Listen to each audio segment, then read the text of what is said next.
안녕하세요. 주님의 신부 이사모입니다. 저는 믿지 않는 가정에서 태어나 예수님을 전혀 모르고 살다가 외국에 어학연수 갔다가 예수님을 뜨겁게 만나게 됐어요. 이후 한국에 돌아와서는 한 대형교회에 출석하면서 열심히 예배하고 봉사하다가 3년 전 크리스찬 소개팅 앱에서 개척교회 전도사인 남편을 만나서 지금은 사모가 되었습니다. 사모의 길은 어렵고 힘들다는 편견이 있어서 사모만큼은 되고 싶지 않았었는데요.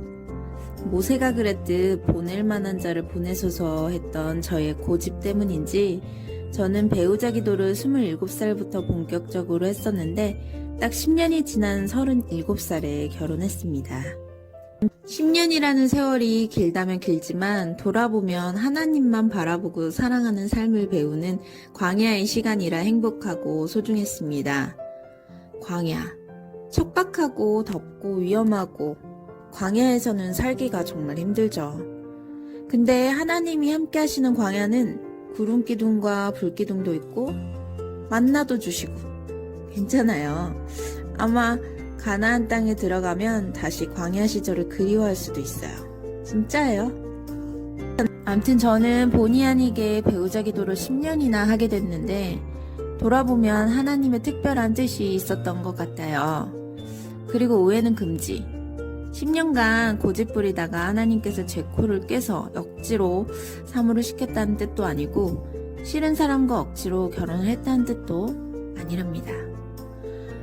제 마음의 중심이 제가 아니라 하나님이었을 때 비로소 하나님 안에서 나와 함께 사랑하며 길을 걸어갈 수 있는 동반자를 알아볼 수 있는 눈을 주셨고 제가 그토록 꺼리고 두려워했던 목회자라는 타이틀이 더 이상 크게 보이지 않았어요. 이것은 결혼뿐만 아니라 모든 삶의 영역에 적용되는 진리인데 우리 주인이 자신이 아니라 하나님이 되고 나면 모든 삶의 문제가 더 이상 큰 문제가 아니게 됩니다. 제 고민은 제 것이 아니라 예수님의 것이 되니까요. 결혼을 할 수 있게 해준 키. 이제부터 중요합니다. 잘 들으세요. 제가 배우자를 애타게 기다리며 기도했던 10년의 과정 중에 한결같이 제 마음속에 울리던 하나님 음성이 있었어요. 그것은 제가 배우자를 만나기 전에 먼저 하나님을 깊이 만나야 된다는 것이었어요. 10년 전 배우자 기도를 하던 중 갑자기 마음속에 네가 내 신부가 먼저 되어야 한다는 하나님의 음성을 듣고 처음엔 무서웠어요. 육성으로 들렸다는 건 아니고요. 마음속 울림 같은 거였는데 머릿속에 뚜렷하게 어떤 메시지가 새겨지는 체험이었고 그것이 하나님의 음성이라는 것을 뒤늦게 알 수 있었어요. 하나님의 음성을 듣는 것에 대해서는 분별이 무엇보다 필요한데 다음의 영상으로 자세히 남길게요. 그 당시 저는 하나님의 신부가 된다? 그럼 난 영원히 결혼하지 말란 뜻인가? 하면서 하나님의 뜻을 오해하고 두려워하면서 밤늦도록 고기를 잡는 제자들처럼 여전히 내 방법대로 결혼을 갈망하고 노력했었는데 시간이 지나면서 하나님을 만나면 만날수록 그 뜻이 무엇인지 깨닫게 되었습니다. 예수님이 나의 전부, 나의 신랑이 되셔야 결혼 생활에서도 진정으로 행복할 수 있어요. 예수님의 신부된 두 사람이 만나야 가정의 머리이신 예수님 안에서 천국이 경험되니까요. 그렇지 않으면 결혼으로 인해서 두 사람은 물론이고 가족들까지도 불행해질 수 있잖아요. 하나님은 결혼이라는 제도를 만드시고 그 안에서 두 사람이 행복하길 누구보다 원하시기 때문에 무엇보다 먼저 우리가 예수님과 결혼하길 원하세요. 신부라는 단어가 여성형이라 남자분들은 다소 어색하시겠지만 우리 모두는 예수님의 아들이자 신부입니다. 아직 이 부분이 어색하신 분들은 시간이 걸리더라도 주님께서 이 부분을 밝히 열어주시길 기도하고 더 말씀 읽으세요. 그것이 바로 행복한 광야의 시간입니다. 그리고 그 광야의 시간을 통해 예수님과 결혼한 여러분은 결혼한 사람답게 살아야 합니다. 배우자가 있는데 다른 것에 한눈 팔면 안 되잖아요. 예수님 외에 다른 것들, 이것만 있으면 행복할 것 같아 하면서 나를 집착하고 중독되게 만드는 모든 것들로부터 이제 안녕해야 합니다. 그것은 돈이나 명예, 외모, 친구나 가족, 주변 사람들이 될 수도 있고 결혼 생활과 배우자가 될 수도 있습니다. 다 버리고 갖지 말라는 것이 아니라 그것들이 더 이상 우리 삶의 주인이 아닌 상태죠. 단호하게 말하지만 이런 것들은 우리를 순간적으로는 기쁘게 할 수 있지만 결코 영원히 행복하게 해줄 수는 없습니다. 우리를 영원히 행복하게 해주실 수 있는 분은 오직 예수님밖에 없습니다. 이 엄청난 사실들이 진정으로 깨달아지면 우리 삶이 통째로 바뀔 수밖에 없습니다. 그렇게 되면 더 이상 내 문제는 문제가 아니고 내 결핍은 결핍이 아니게 됩니다. 예수님이 우리의 진짜 배우자이시기에 이 땅에서 배우자를 기다리는 일이 더 이상 힘든 일이 아니게 됩니다. 왜냐하면 더 이상 그 문제에 묶이지 않고 주님의 뜻에 맡기게 되니까요. 돌아보니까 제가 움켜쥐고 있었던 제 인생의 짐을 모두 예수님께 드리고 저는 예수님의 신부가 되겠습니다 라고 결정했을 때 제가 기도했던 배우자 기도 제목 중에 몇 가지 핵심은 다 갖추고 있는 제 눈에 아주 매력적인 사람을 보내주셨고 자발적으로 평생 사랑하겠다고 기쁘게 결정하도록 이끌어 주셨어요. 물론 그 당시 제 욕심을 다 만족시킬 조건의 사람은 아니었지만 저 또한 남편에게 100%가 아니잖아요. 그리고 배우자를 만나는 것은 세상적인 조건으로 계산을 해서 나와 비슷한 사람을 찾아 거래하는 것이 아니라 결혼은 믿음으로 하나님께서 원하시는 짝을 찾고 그 짝을 하나님 안에서 평생 사랑하기로 약속하고 서로의 연약함을 채워주는 과정이라는 것을 깨달았습니다. 그러고 나니까 제가 예전엔 눈길도 주지 않았던 노총각 오빠들이 다 괜찮아 보이더라고요. 그전에는 키가 작으면 안 되고 대머리면 안 되고 제 기준에 이러면 안 되고 저러면 안 되고 그런 것들이 많이 있었는데 이제는 그분들의 내면이 보이고 순수함이 보이고 성실함이 보이고 하나님께서 긍휼히 여기시는 마음들이 느껴져서 시야가 넓어진 느낌이었어요. 그리고 그때부터는 어떤 사람을 볼 때 내 기준에서 안 돼!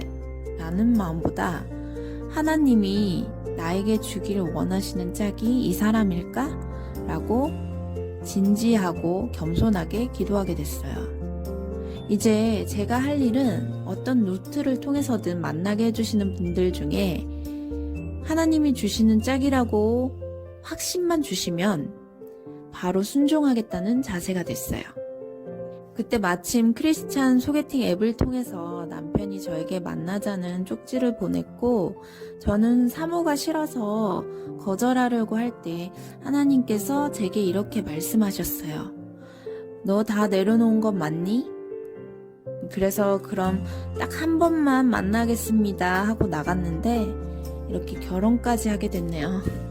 결혼에 대한 두려움이 있는 분들에게 제가 아는 동생한테 하나님이 원하시는 배우자를 알아보게 해달라고 기도해 했더니 그럼 내가 원치 않는 사람이랑 결혼하라고 하시면 어떻게 해? 하더라고요.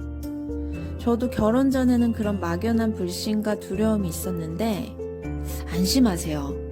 하나님은 절대 그렇게 막 억지로 결혼시키는 분이 아니에요. 하나님은 아주 인격적이셔서 만약 우리가 꼭 순종해야 할 하나님의 뜻이 있다면 우리가 기쁨으로 준비될 때까지 기다려주시고 억지로 하시진 않더라고요. 하나님은 우리에게 가장 좋은 것을 주기를 원하시는 분임을 믿으시나요? 그리고 하나님만이 가장 좋은 길을 아시는 분임을 믿으시나요? 이 두 가지 질문에 매 순간 아멘이 나오셔야 합니다. 그리고 간혹 주변에 보면 예수님만 사랑하고 바라보는 예수님의 신부들 중에 나이가 많은데도 싱글인 분들이 꽤 있어요. 그런 분들은 예수님의 신부로서 아주 행복하게 사시더라고요. 늦게라도 배우자를 주시면 정말 감사하고 안 주셔도 괜찮습니다. 이런 마음들이시던데 그런 분들은 크게 두 가지 경우인 것 같아요. 그분들의 상대 배우자가 아직 결혼할 준비가 안 돼서 늦게 만나는 것일 수도 있고요. 아니면 사도 바울 같은 삶으로 부르신 것일 수도 있고요. 저는 결혼 전에는 하나님의 나라를 위해서 결혼하는 것도 좋고 결혼하지 않고 혼자 사는 것도 좋다라는 바울의 고백이 이해가 잘 안 됐었는데 이제 결혼을 하고 나니까 바울의 이야기가 공감이 돼요. 저는 싱글 때 결혼만 하면 행복해질 줄 알았어요. 물론 결혼해서 행복해요.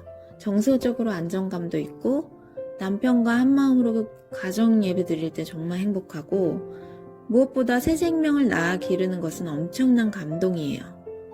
그런데 결혼으로 인해 버리고 희생해야 할 것도 엄청나게 많아요. 임신 때부터 지금까지 통으로 자본 적이 없고요. 새벽에 몇 번씩 일어나서 아기를 돌봐야 하니까요. 싱글일 때는 재정과 시간을 저 자신만을 위해서 거의 썼었는데 지금은 저를 위해 쓸 수 있는 재정과 시간이 많이 없어요. 그 외에도 양가 부모님들과의 관계나 늘어난 역할로 인한 신경 쓸 거리들이 엄청 많기 때문에 결혼은 자유의 측면에서 보면 희생의 무게가 그만큼 커요.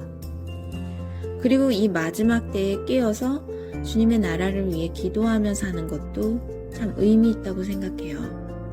이것은 제가 감히 결혼과 비혼, 둘 중 어느 것이 주님의 뜻이냐를 논하는 것이 아니라 어느 삶이든 하나님께서 인도하신 삶이라면 그것이 가장 가치 있고 행복한 삶이라는 겁니다. 그리고 결혼만 하면 행복해질 것 같다는 생각은 결혼 안 해봤기 때문에 가질 수 있는 위험한 환상일 수 있습니다. 반대로 결혼에 대한 두려움이 앞서시는 분들은 그 또한 안 해봐서 느끼는 막연한 걱정일 수 있고요. 다시 말하지만 결론은 결혼을 하냐 안 하냐보다 중요한 것은 현재 내가 예수님 때문에 행복한 삶을 살고 있느냐입니다. 내가 현재 예수님으로 인해 충만하고 행복하다면, 즉 내가 예수님과 결혼해서 예수님의 신부로 행복하게 살고 있다면 모든 문제는 끝입니다. 배우자는 주셔도 좋고 안 주셔도 좋고 찬송가 가사처럼 주 예수와 동행하니 그 어디나 하늘나라가 되겠죠? 그런 마음으로 살다 보면 주님의 때에 반드시 나에게 가장 좋은 단한 사람을 보내주십니다. 먼저 예수님의 신부가 되셔서 믿음으로 이 땅에 배우자를 만날 준비를 하세요. 축복합니다. 오늘은 청년의 때에 가장 고민되는 문제 중 하나인 결혼에 대해 나눠봤는데요. 영상이 도움이 되셨다면 구독과 좋아요 눌러주시면 제게 큰 힘이 되겠습니다.